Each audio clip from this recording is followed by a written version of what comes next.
ছাত্র শিবিরের নতুন সেক্রেটারি জেনারেল হিসেবে মনোনীত হয়েছেন নুরুল ইসলাম সাদ্দাম।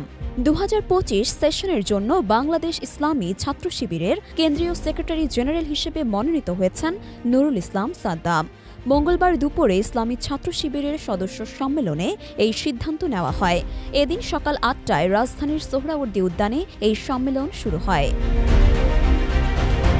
এর আগে নুরুল ইসলাম সাদ্দাম বাংলাদেশ ইসলামী ছাত্র শিবিরের কেন্দ্রীয় দপ্তর সম্পাদকের দায়িত্ব পালন করেন।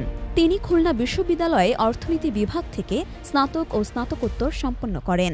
বর্তমানে ঢাকা বিশ্ববিদ্যালয়ের অধীনে উদ্যোক্তা অর্থনীতিতে পোস্ট গ্র্যাজুয়েট ডিপ্লোমায় পড়াশোনা করছেন। প্রসঙ্গত, আওয়ামী লীগের ১.৫ দশকের স্বৈরাচারী শাসনের অবসানের পর প্রথমবারের মতো রাজধানীর সোহরাওয়ার্দী উদ্যানে প্রকাশ্যে এই সম্মেলনের আয়োজন করে ছাত্র শিবির। সেখানে সারা দেশের সদস্যরা এই সম্মেলনে অংশ নেন। এ সম্মেলনেই 2025 সেশনের জন্য নির্বাচিত কেন্দ্রীয় সভাপতির নাম ঘোষণা করা হয়। এজন্য গত 29 ডিসেম্বর সন্ধ্যা 7টা থেকে গতকাল সোমবার রাত 9টা পর্যন্ত সদস্যরা অনলাইনে ভোট দিয়েছেন।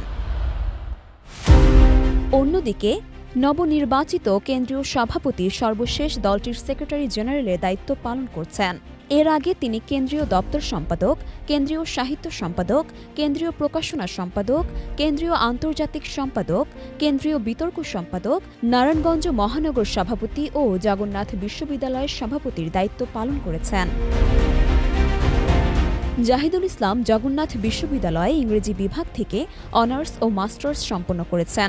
বর্তমানে তিনি একটি বেসরকারি বিশ্ববিদ্যালয়ে HRM বিভাগে MBA অধ্যয়ন করছেন। মারিয়াম মিম, দৈনিক সংগ্রাম।